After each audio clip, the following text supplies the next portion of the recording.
use a leather dabber, but my experience is that the card is very effective on engravings. And again, the ink, just trying to push the ink into the engraved lines.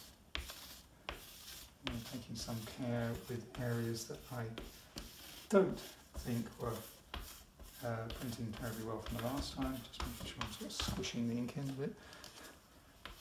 And adding a bit more.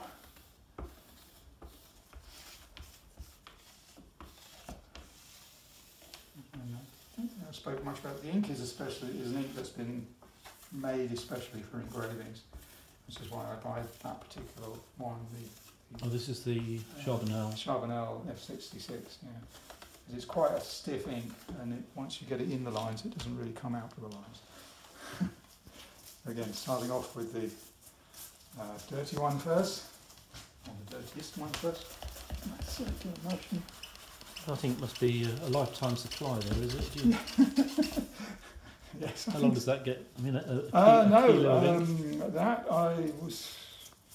I'll get through it. Will you? With this book? Yeah. Oh, right, it's about down to about Oh, there. goodness. Oh, right. I've gone through an awful lot of it, and I had a small tin that I went through, I think, on one plate. And I was like, oh, I'd have to buy a big tin. I think that was something like £100. That Was it really? Yes. Well, put it on the accounts. I was hoping it would last a long time, but I keep looking at it and keep wanting to. See, and this is what happens as well. You see things in the plate, and more things appear as you're printing.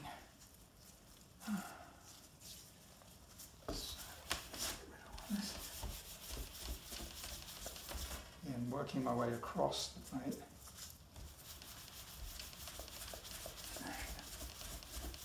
What was the name of the rag again? Sorry? What was the name of that rag that you're using? Tarlatan. It's like a very coarse cheesecloth, and you can buy. I buy one that's been washed, so it's not got much starch in it, so it's quite soft. Right. But you can use, as I said, traditionally they would have used chalk blocks in front of the printers. So again, what I'm doing now is I'm just removing any ink around the back of the plate, so it doesn't print through. And use a new sheet and start with a dirtier one. Slowly working my way through it. Another one. And you see the surface.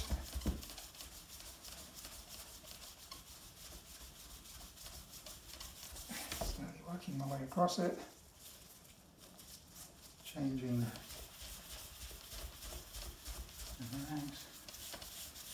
so, I think if this was being done in the 1690s, they would have just done this much, and it would have been a brand new plate. Yeah. They'd have probably been almost ready at this point. You would just go and print it. But we're having to spend a lot longer on it in order to get an okay print.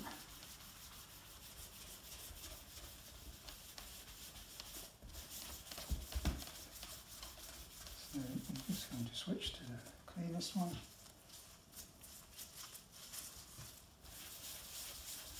And again, it's quite helpful that the plate is divided up into these sections. So you can focus on particular sections. Quite handy, really. And I'm not rubbing terribly hard here. I know the plate quite well now, so I know vaguely where I need to apply a bit more pressure, where I need to be light.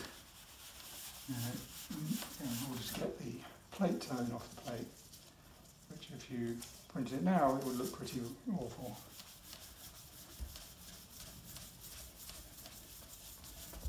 And it's interesting how these areas of corrosion, I guess they're corrosion to a certain extent, these dark and light areas. I'm sure that's where the plate Because copper isn't Yeah, entirely been sat, or it's, corrosion not. proof, is it?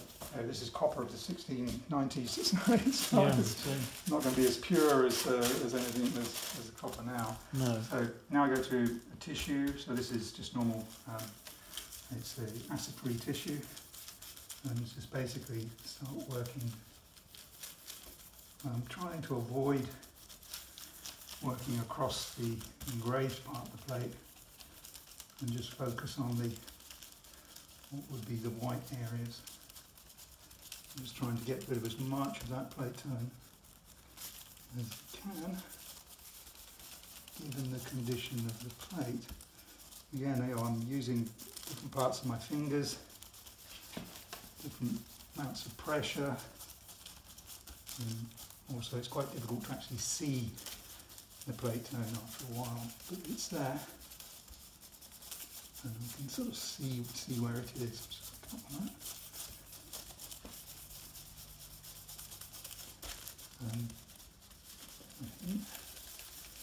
Again, it's not a very quick process. No. You do sort of have to stick with it.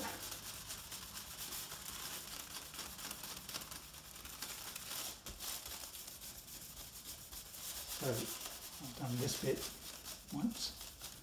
I will work my way across the entire plate, working my way upwards, and then I will work my way back down again. So this process takes 2 goes at it, and then there's a final check before I actually print it. So I'm trying to make sure we eliminate some of the worst of the scratches while I'm doing this. There's quite a good scratches here and here, which are inevitable. They are absolutely inevitable. And all the very, very fine scratches. Yes, yeah, they are. You can lift out as well. They're not gouges or anything. They're fine. I've seen worse. So to a certain extent, it's remarkable that they've gotten to us here in this time, in as good a shape as they are in. Mm. Yeah, I was surprised they weren't melted down in the 1916 festival. That's right, yes.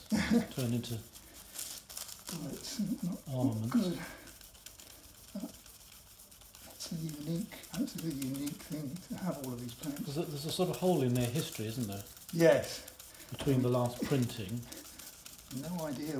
Well, sort of vaguely know, but there must have been that period in the 1700s, 1800s. Well, I think they're in the accounts. I must dig them out again. There is talk about making a box for them.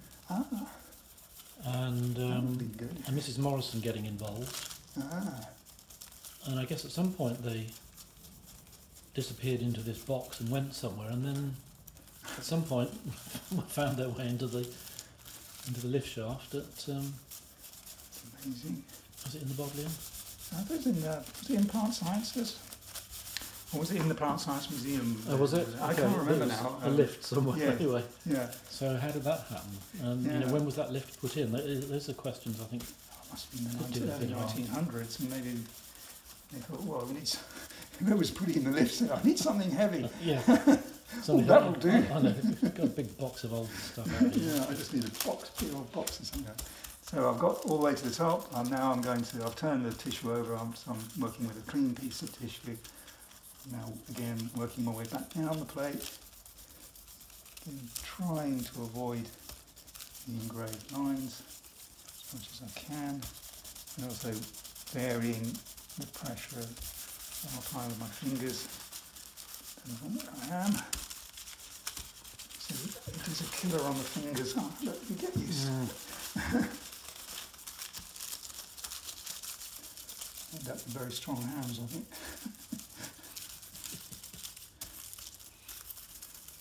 I'm always giving pickle jars to open.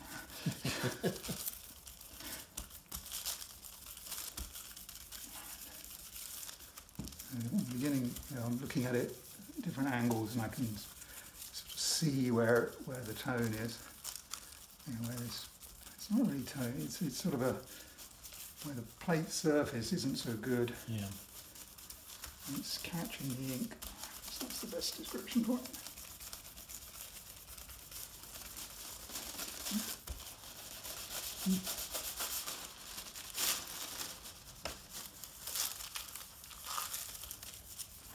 So let's have a look. Fine stuff now.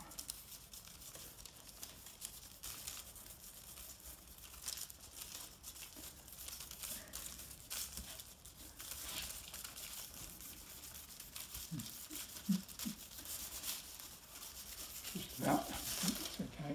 And I usually sort of hold it up so I can see if there are any particular nasty areas.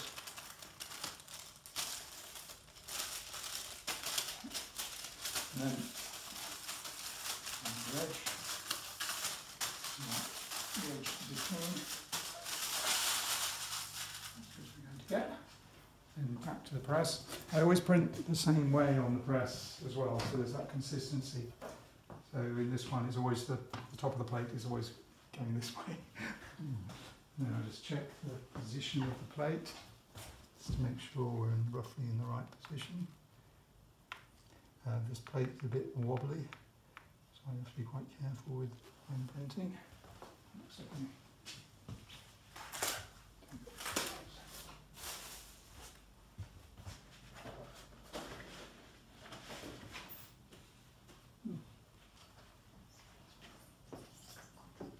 I've got to put some more paper in. And then, again, these are just regular blotters. And just try and get as much of the surface water off the paper as possible.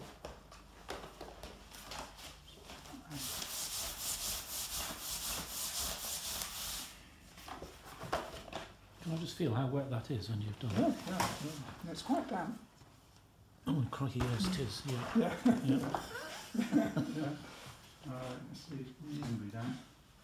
Just check the watermarks and etc. Make sure it's in the right place. And use the tissue across the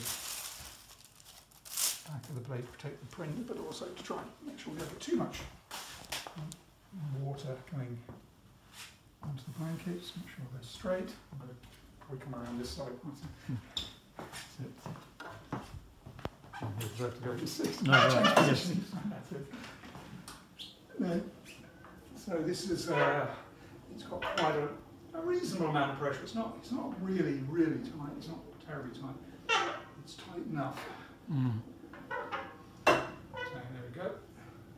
And when I hit press, I usually go a bit slower because of the nature of the print. You don't need a gym, do you? No.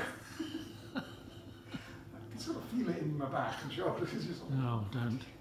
Yeah, I have an equivalent thing winding my 30-inch carriage down the press. Motors now. That's it. I have used electric presses.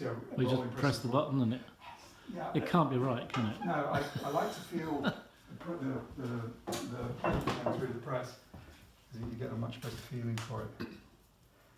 Oops, what? I'm just taking off the tissue.